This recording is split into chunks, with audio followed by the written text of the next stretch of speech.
It's been a while since I've actually driven a Mustang. This is, of course, the facelift model with the virtual cockpit, the different front end.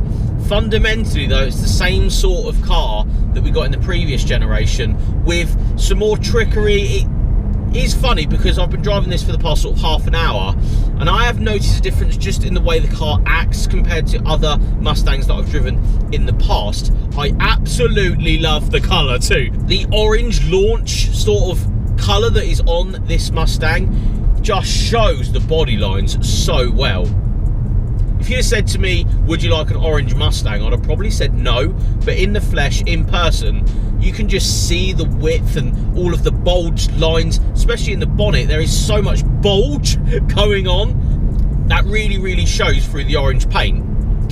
But enough talking about the paint. What's it like to drive? Well, firstly, incredibly comfortable. Again, if you're after one of these, go and drive one, you'll realise how comfy they are. Of course, the Mustang, you know, through the eras, it was the original pony car and it did everything, and that's pretty much what they've succeeded to do in this generation as well. It is so comfortable in here. We're in race mode at the moment, so full on track, everything, and it is still so comfortable. This one is even lowered on some aftermarket springs, and it is just such a nice place to be. Right now, the exhaust is in loud mode.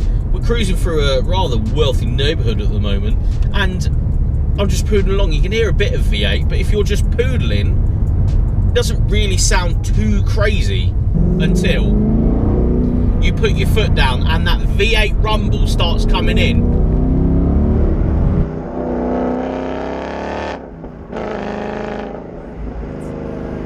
Now, the first thing I really want to point out is second gear is so tall on these cars. In fact, I think most B roads in the UK could be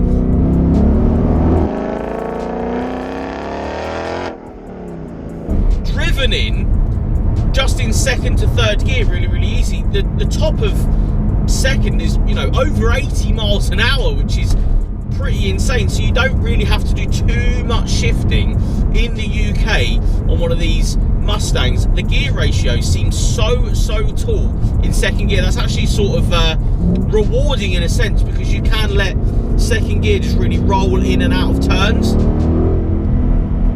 So we're at, like, you know, 50 miles an hour then,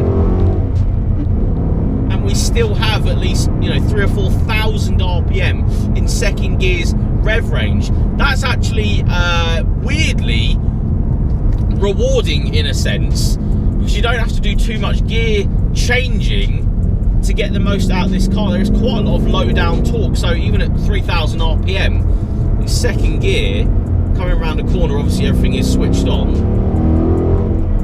You don't have to, you straight away don't have to grab third gear to get into, you know, a little bit more of a power rev range or a little bit more speed, because that gear ratio is so tall. Inside, such a good place to be. The new virtual cockpit that's in this one is so good to look down on. You have the RPM with physical digits in front of you. I've even put it over at the moment to inlet air, cylinder head, temperature, everything. That is all actually able to be displayed in front of you, which I think is really cool. Bit of a nerdy thing to say, but I sort of like that.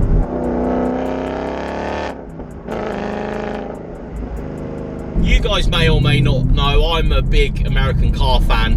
regardless. So I'm going to like a big V8 muscle car, regardless of how good it actually is. I'm still going to appreciate this more just because of what it is, more than anything. Taking it down a B road is the big thing though, because, you know, if I was to ever own one of these, this is pretty much what I'll be doing with it. And although this is, you know, necessarily, yes, designed for the UK, but yes, designed for America, it's not that much bigger than an M4, if I'm quite honest. It's, in theory, got the same sort of characteristics. This is 505 brake horsepower, this one, so, you know, your remapped equivalent of an M4 is, you know, in the 5s. I don't think that's a drawback, because there is the same sort of footprint. Yes, that car is more poised, and we're not here to sort of, you know, say that the M4 is the same as a Mustang. I'm not going to say that. But I did see when these came out, people were like, oh, I don't know if the Mustang would work in the UK. I think it does, because cars are this big anyway. This isn't, you know, any bigger really than your coupe big cars that you do get in the UK anywhere, from, you know, the German rivals, say, from BMW, or even Mercedes for that matter.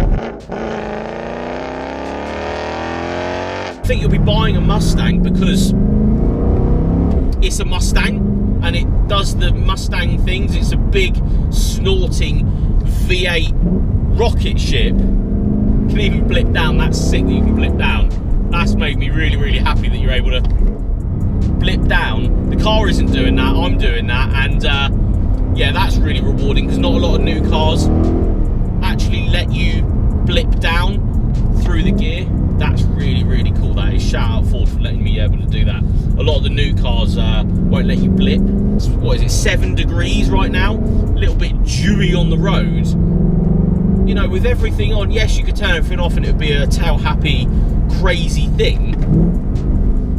I don't think, if you know what you're doing, and you know, no rear wheel drive stuff's going to come out. It's a manual. You know, if you do take the a little bit, it will, you know, hurt you in a very, very big way. This one, you know, today, manual, which is an absolute godsend. I think, you know, a lot of Mustangs should be manual, especially the newer ones. And with this catback exhaust system, it just sort of finishes it off. It isn't too loud. I was talking to the owner, he did have headers on it at one point. He said it was just out of control loud. So I'm really thankful that he sort of, you know, reverted back to more of a rumble rather than a shouty, silly exhaust. But yeah, I must tell you guys, this one especially, so well set up, beautiful car. I'm a big fan. Anyway guys, if you did like this video, please give it a thumbs up. Subscribe if you haven't. See you all in the next one.